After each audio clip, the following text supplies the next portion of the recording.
A expectativa para a semana que vem em Brasília é de que sejam instaladas ao menos 3 CPIs na Câmara, além da CPMI do 8 de janeiro no Congresso. Será mais um teste para a governabilidade de Lula. A reportagem é da Tainá Farfan. As comissões parlamentares de inquérito, já autorizadas pelo presidente da Câmara, Arthur Lira, têm um amplo leque de atuação. A CPI das Americanas vai apurar supostas fraudes da varejista no mercado financeiro, que apresentou inconsistências fiscais de bilhões de reais. Outra comissão apura denúncias no futebol, possíveis manipulações de resultados em apostas, reveladas pelo Ministério Público.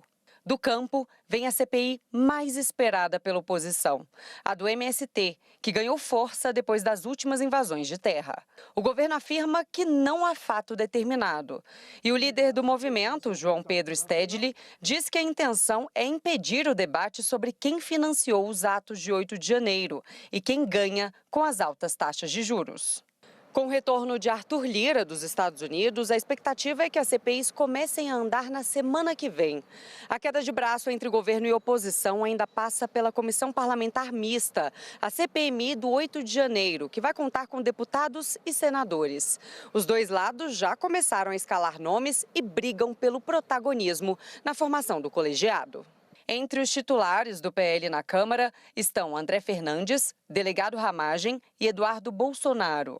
A Federação PT, PCdoB e PV escolheu Jandira Fegali, Rogério Correia e Rubens Pereira Júnior. A Federação PSOL-Rede terá Érica Hilton. No Senado, o PL terá Magno Malta. Do PP e Republicanos, Espiridião Amin e Damares Alves.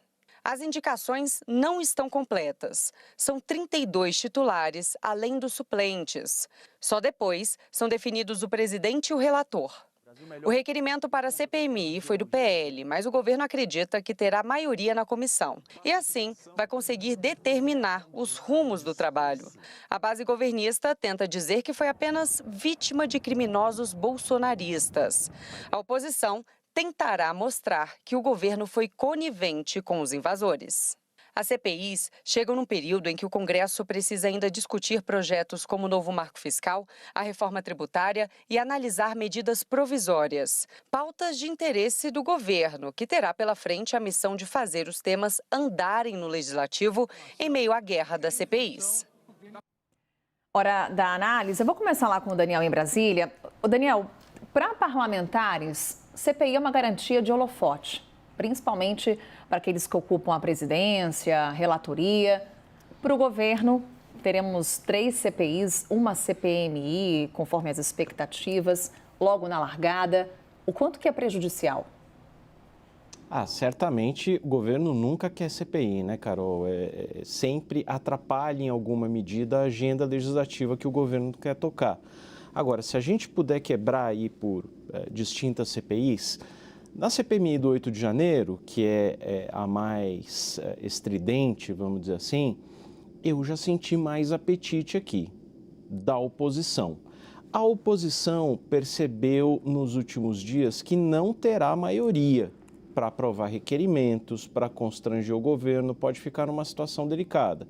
Então eu já percebi uma certa perda de apetite da oposição por tocar essa CPMI. E do lado do governo, alguns líderes da base aliada que ainda não indicaram seus representantes, ali, os representantes dos seus partidos, dos seus blocos na CPMI. E que não estão com nenhuma pressa de fazer isso. Então, se Rodrigo Pacheco não determinar que haja indicação, a CPMI pode ir ficando para as outras semanas. Eu já senti esse apetite maior.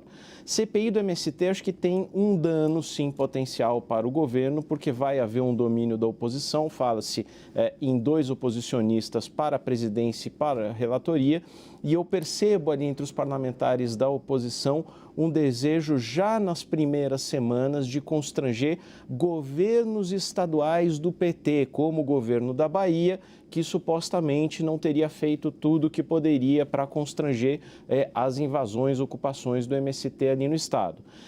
E me chama a atenção uma CPI da qual pouco se fala, que é a CPI das apostas esportivas. Acho que ela pode ter, cogita-se aqui em Brasília, uma presidência muito próxima do presidente Arthur Lira, alguém muito próximo a ele, e acho que é uma CPI que pode se transformar em algo muito midiático ali, porque é um tema popular e é um tema que pode levar ali para a mesa da comissão gente ligada ali aos assuntos populares, né? Jogador de futebol, cartola, dirigente esportivo, enfim. Eu acho que são perfis muito diferentes de CPIs e CPMI. Raquel, vamos também nesse balanço, porque CPI a gente sabe como começa, não sabe como termina, é a máxima, todo mundo já conhece muito bem. Mesmo assim, eu te pergunto, suas apostas são as mesmas do Daniel? Quais são aquelas comissões que tendem a ser esvaziadas e aquelas que tendem a dar mais dor de cabeça para o governo? Carol, a preço de hoje, eu acho o seguinte, a CPMI, o governo está tentando emplacar o maior número de parlamentares favoráveis a ele, tentando buscar uma maioria. O que isso significa? Não necessariamente parlamentares de partidos do governo, mais ou menos como o Daniel está falando, mesmo dentro dos partidos de centro, você conseguir parlamentares que sejam mais simpáticos ao governo. Talvez seja possível, acho que ainda assim vai trazer algum desgaste, vai depender muito do espaço de mídia que isso ganhar, da atenção que ganhar da opinião pública, dos nomes que foram chamados para depor. Se você tiver uma CPMI onde tiver ali depondo Jair Bolsonaro, do outro lado você tiver depondo Flávio Dino não, porque já virou, né, já virou corriqueiro, mas se você tiver depondo ali Gonçalves Dias, assim, nomes que realmente chamem atenção, assim, tem espaço para desgaste de ambos os lados. Eu acho que assim, é um tema ainda muitíssimo relevante. A gente sente que nem oposição nem governo estão fazendo tanta força, porque tem desgaste para todos os dois, mas se emplacar, tem potencial aí de fazer muito barulho. A CPI do MST é problema para o governo. É problema para o governo porque os parlamentares, na sua maioria, vão ser da frente da agricultura no Congresso. Os partidos, ao contrário da CPMI, eles não vão ter como negar essas cadeiras para esses parlamentares ruralistas. Ricardo Salles, que tem um interesse enorme de aparecer muito, porque é pré-candidato à Prefeitura de São Paulo, vai usar isso como um palanque importante. Você vai ter ali os principais líderes do MST depondo, concordo com o Daniel, vai ter governos estaduais, talvez eles poupem um pouquinho o governo Lula no começo para fazer negociações de bastidor, créditos, medidas, mas essa tem um potencial de desgaste importante. Eu não sei se ela chega em algum lugar. Todo mundo do governo diz, já teve várias CPIs contra o MST, mas é um tema que está extremamente sensível, mediante a opinião pública. E no qual o Congresso não vai ceder cadeiras ou dar muita moleza para o governo, não. Caio, com todo esse cenário em mente de hoje, que a Raquel e o Daniel nos colocam, fica mais fácil, tanto para o governo quanto para a oposição, escalarem aqueles nomes que podemos definir como a tropa de choque? Sim. Sempre tem essa estratégia, né? Isso faz parte de todas as CPIs, mas eu estou vendo muito a luta política dentro do Congresso. Eu já acreditei mais que as CPIs fossem virar um grande palco de luta política, dessas todas que a gente está falando, conforme os meninos colocaram esse esvaziamento da CPMI do 8 de janeiro. Ali o MST, sabe, eu até fui resgatar aqui nos meus dados aqui, já foram 4 CPIs contra o MST. Né? CPI da TER em 2005, CPI das ONGs em 2007, CPI do MST em 2010 e CPI do INCRA-FUNAI em 2016 e 2017. E o MST está aí. Né? A última foi no governo Temer, depois 6 anos de governos em que o PT estava na oposição e, portanto, o MST também, e o MST manteve-se vivo. Mas eu penso que o palco de luta política dessa relação congressual, eu já imaginei que ela fosse estar muito forte nessas CPIs, muito na CPMI do 8 de janeiro, mas acho que isso se apagou. Eu vejo a luta política muito nessa construção de base. na tentativa do governo de construir uma base, na tentativa do Congresso Nacional de manter os seus poderes. Essa disputa, ela é a central, acho que a grande disputa política e luta política sendo feita em Brasília, portanto, por dentro da base, não por fora da base.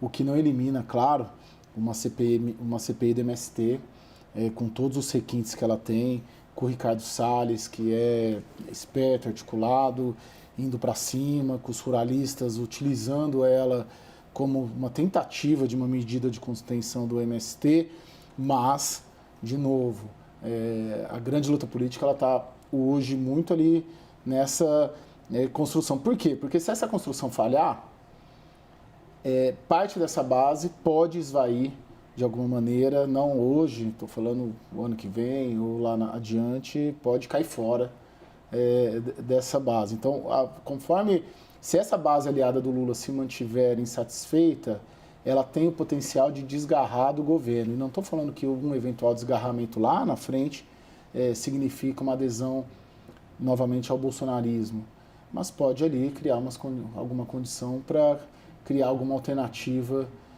contra esse projeto político que foi eleito no ano passado, né?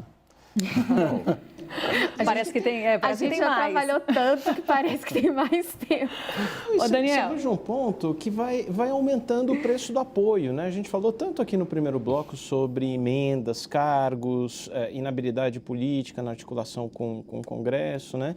E aí vão se juntando os assuntos, o governo tem mais problema para resolver, que é requerimento em CPI, virar voto na comissão, né? E isso tudo no meio de votação do arcabouço fiscal, já é reforma tributária, já começa ali aquele estique-puxa das medidas provisórias que estão chegando na hora de serem votadas.